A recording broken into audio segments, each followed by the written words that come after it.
Hey everybody, Rudy here from the Home Improvement Channel with another video showing you how to do things around the house. In this video, I'm going to show you how to install some bifold doors in your closet opening.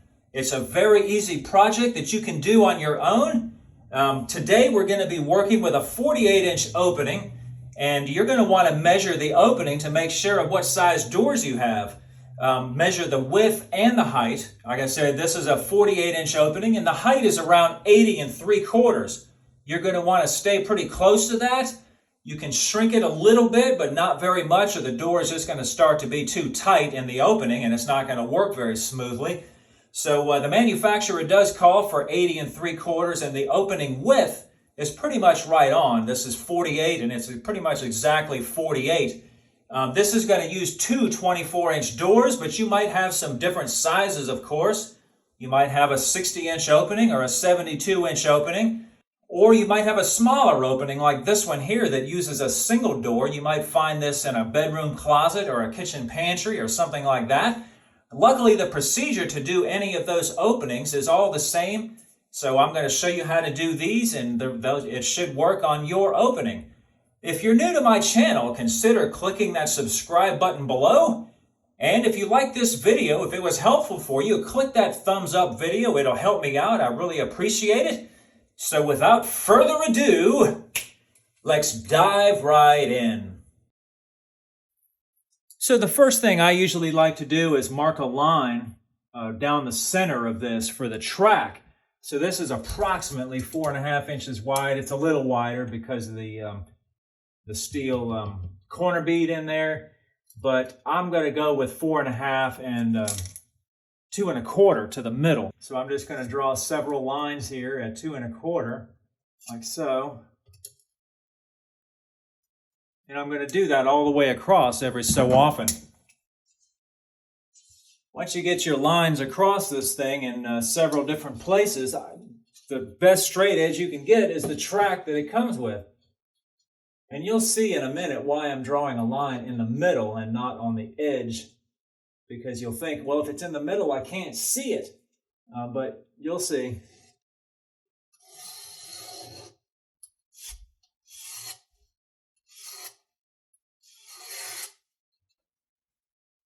Okay, so I'm holding the track up here in the middle.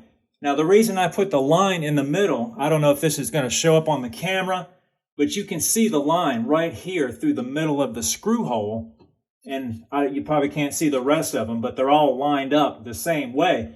This will ensure that your door is straight. All right, so just hold that in the middle and screw it down.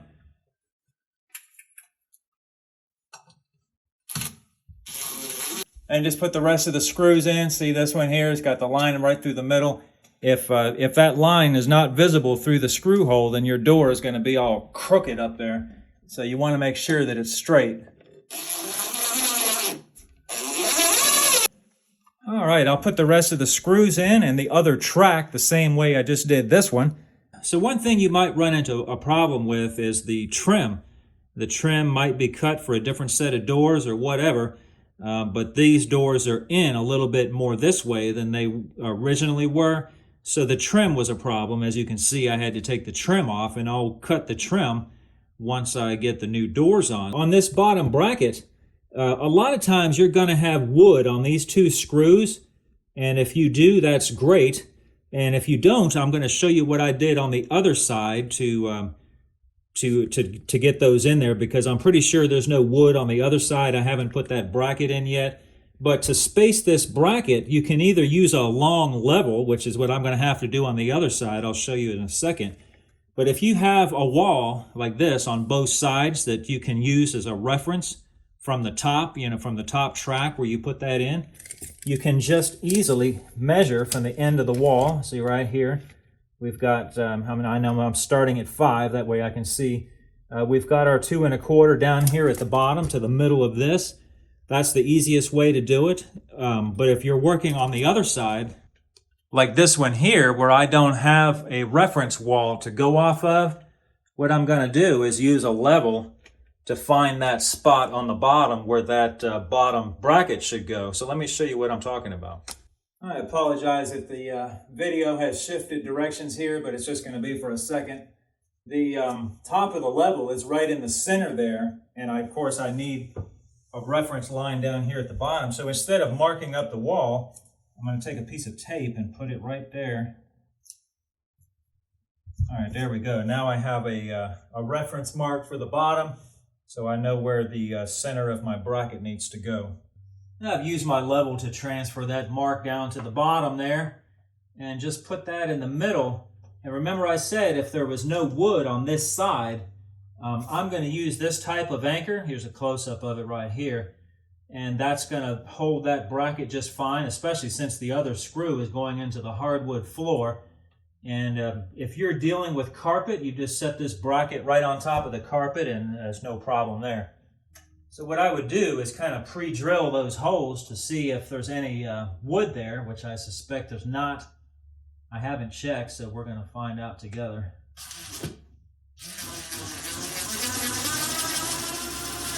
There's not.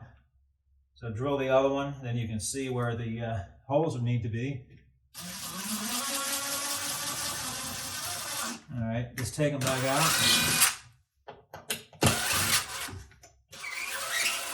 And put the anchors in place of those holes.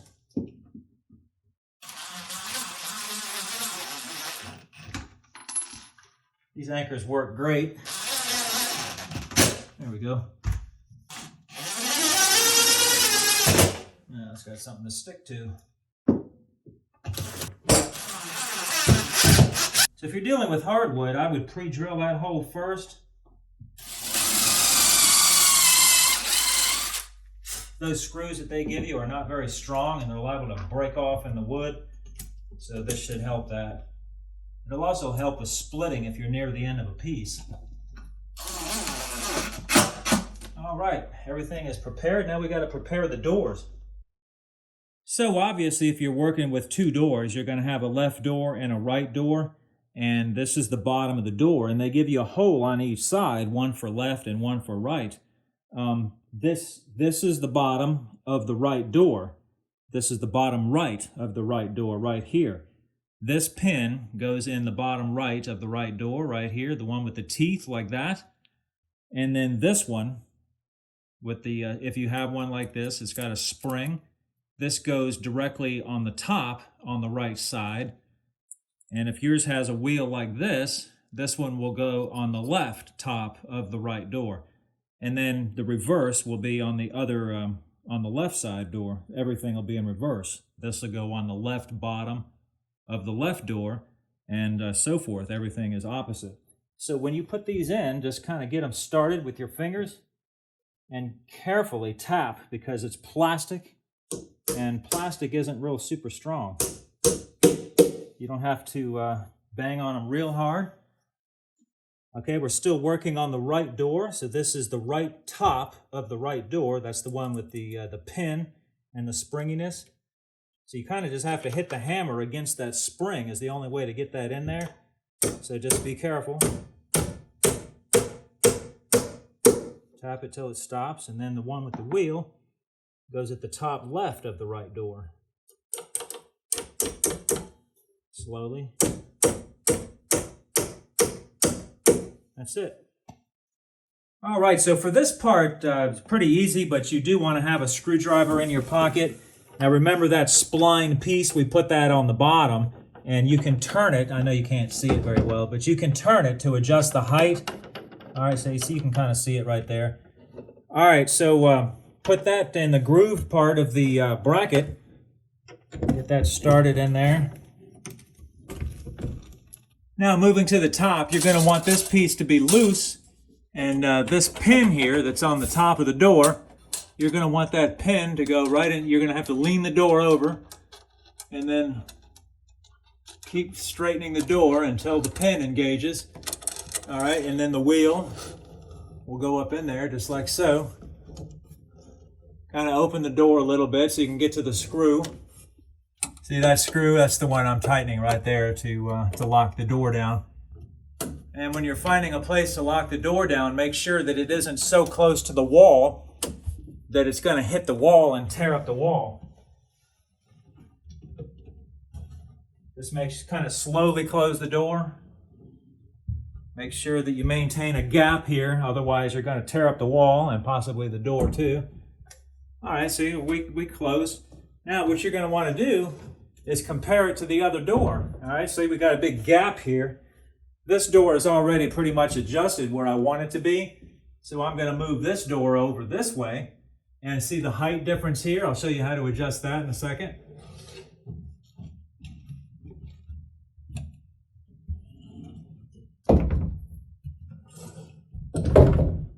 That's looking a little better. We'll just pick up on the door and close this gap at the bottom.